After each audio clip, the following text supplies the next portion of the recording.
कहा जा रहा है कि वो जो प्लॉट है ना, उसकी बात काफी आगे तक बढ़ चुकी है, इसीलिए लालू जी को बार बार हिट किया जा रहा है उनको। देखिए, इसकी पृष्ठभूमि देखनी पड़ेगी। विपक्ष ने अपना नाम बदला, अपना रूप बदला, लेकिन नियत नहीं बदल पाई। नियत में जनता की सेवा नहीं मेवा है, कुर्सी के लिए ही सारी लड़ाई है। कोई कुर्सी छोड़ना नहीं चाहता।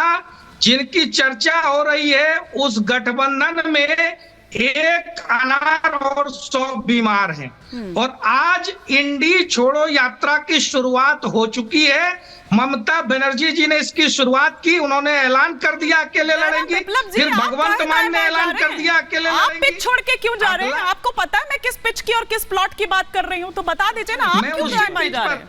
मैं उसी पिच वो कह रहे हैं कि बीजेपी के साथ बात बहुत आगे बढ़ गई है। वो जो छोटी सी विंडो थी जहां से झांक के देख रहे थे बार बार नीतीश कुमार कि अभी नहीं लग रहा है कि दरवाजा बन पाया, अभी नहीं लग रहा है कि दरवाजा बन पाया है, दरवाजा बन गया है लग रहा है।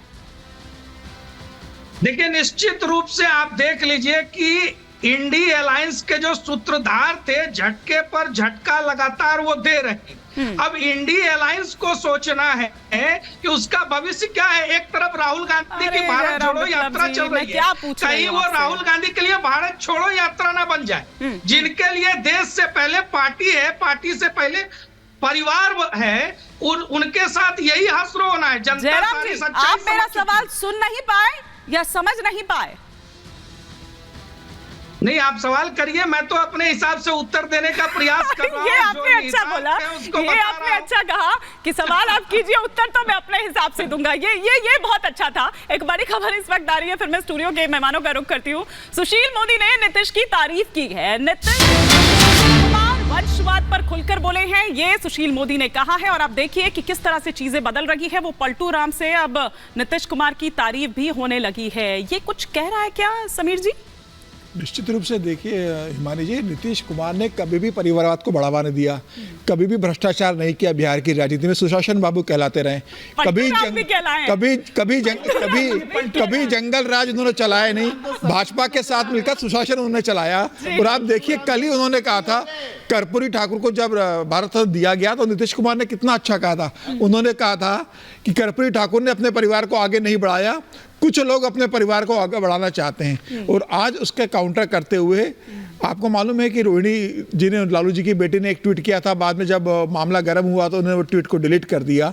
कैबिनेट की बैठक होती है, ब्रीफिंग नहीं होती है, तेजस्वी यादव चुपचाप रहते हैं, कुछ बोलते नहीं है। इतना बवंडर पटना की राजनीति में और बिहार में मचा हुआ है। तो कह रहे हैं कि इतना सब कुछ जो सरकार, लेकिन नीतीश कुमार एक शब्द भी नहीं बोल रहे कि ये सब गलत खबर चल रही है, बैठकों का दौर चल रहा है। तेजस्वी यादव कुछ नहीं बोल रहे कि नहीं हमारा गठबंधन मजबूत है। मुझे लग रहा है ये तय हो चुका है कि नीतीश कुमार ये समझ गए कि इन परिवारवादियों के साथ रह के, इन भ्रष्टाचारियों के साथ रह के मैं अपनी बची खुची जमा पूंजी खर्च नहीं करना चाहता।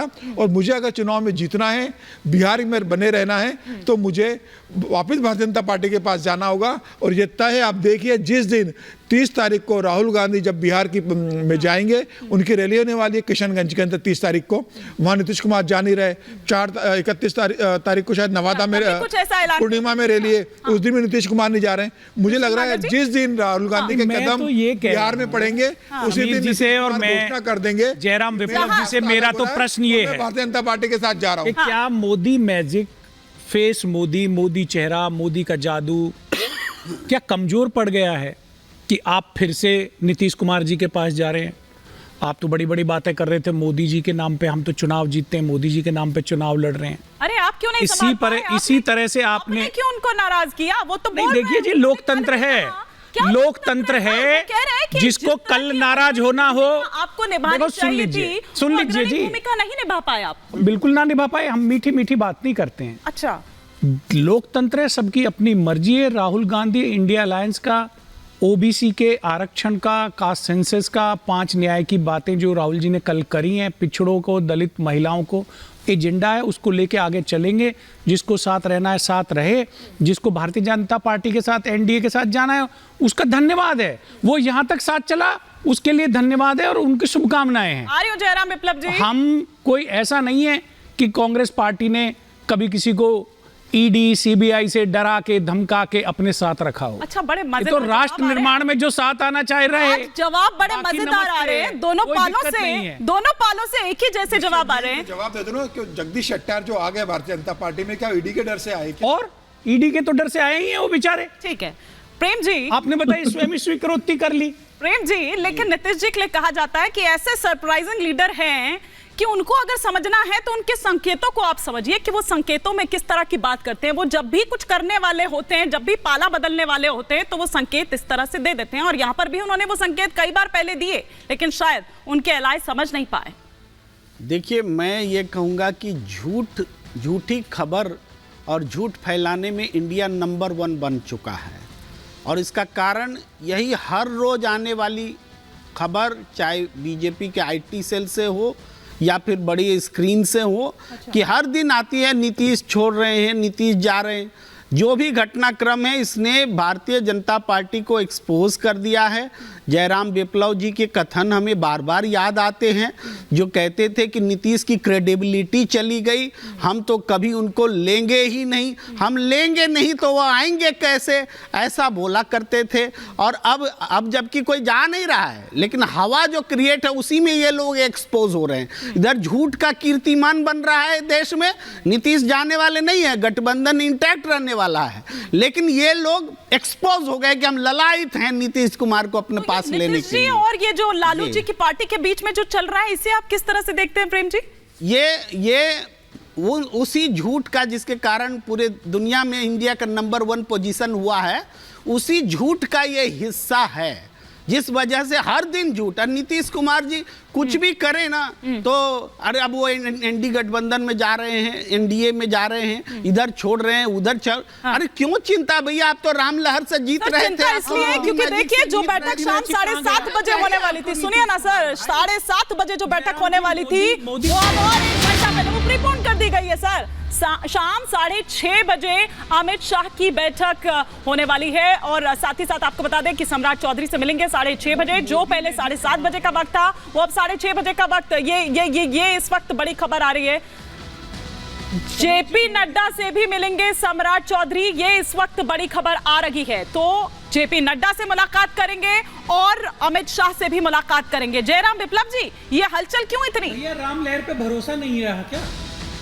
कल तक तो राहुल गांधी की आलोचना कर रहे थे। में जब हलचल होगी, जब गठबंधन के ऊपर दरारें मंडरा रही हैं, आपस में बातचीत उनकी बंद है, कोई भागने की तैयारी में है, तो एक मजबूत विपक्ष के तौर पर भारतीय जनता पार्टी परिस्थितियों पर नजरें भी गड़ाए रखेगी और अपनी रणनीति भी तैयार करेगी। उसके लिए हमको मिलना भी है, बैठना भी है और आगे की योजना तैयार करनी है। इसमें कुछ भी आश्चर्यजनक नहीं है। नहीं, आपको मोदी मैजिक पे भरोसा है या नहीं है? देश ये जानना चाहता है। अच्छा, वो बता देते हैं दुष्यंत जी, आपको बता देते हैं। देखिए, आप तो मोदी मैजिक से ही घबरा कर शिगुफा। अच्छा सुनिए ना जयराम विप्लव जी, पहले मुझे बता दीजिए, मेरे एक मिनट दुष्यंत जी मुद्दे पर रहते हैं ना, मुद्दे पर रहते हैं सर। अब ये पुरानी बातों को कितनी बार लेकर आएंगे सर? कुछ नई बातों पर बात कर लीजिए। नया बहुत कुछ है हमारे पास बात करने के लिए दुष्यंत जी, नया बहुत कुछ है। जयराम विप्लव जी, पहले तो ये बता दीजिए वो प्रस्ताव पहुंच गया है? क्योंकि ये कहा गया था कि राजनीति में जो और तो से कुछ नहीं होता है, प्रस्ताव अगर आएगा इस तरह का कुछ तो फिर सोचा जाएगा। तो जो ये घंटों बैठकें हो रही है, क्या प्रस्ताव पहुंचा है आपके पास? जीएम शाहीन जी को भी एक बार स्क्रीन पर लीजिए। बैठकें तो पूरे देश की राजनीति के लिए भी हो रही है और अलग अलग राज्यों के लिए भी हो रही है। हाँ। और दूसरी तरफ इंडी अलायंस अपने झगड़े में व्यस्त है। भारतीय जनता पार्टी तो चुनाव की पूरी तैयारी करके मैदान में उतर चुकी है, रैलियां शुरू हो गई हैं, विकास कार्यों की गाथा जन जन तक लेकर जा रहे हैं। इनके आपस के झगड़े नहीं निपट रहे। ममता दीदी छोड़ गई, भगवंत मान छोड़ गए, नीतीश कुमार जी लालू जी का झगड़ा सार्वजनिक हो गया, उनकी बेटी ने क्या कुछ नहीं कह दिया नीतीश कुमार जी के लिए।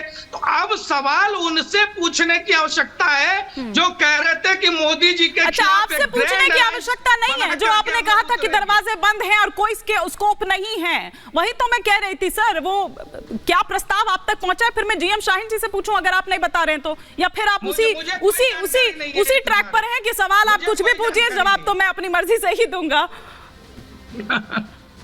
देखिए, निश्चित रूप से मैं इतना कह सकता हूं कि बिहार की जो भी राजनीतिक हलचल है उस पर हमारी पैनी नजर है और उसी हिसाब से हम अपनी रणनीति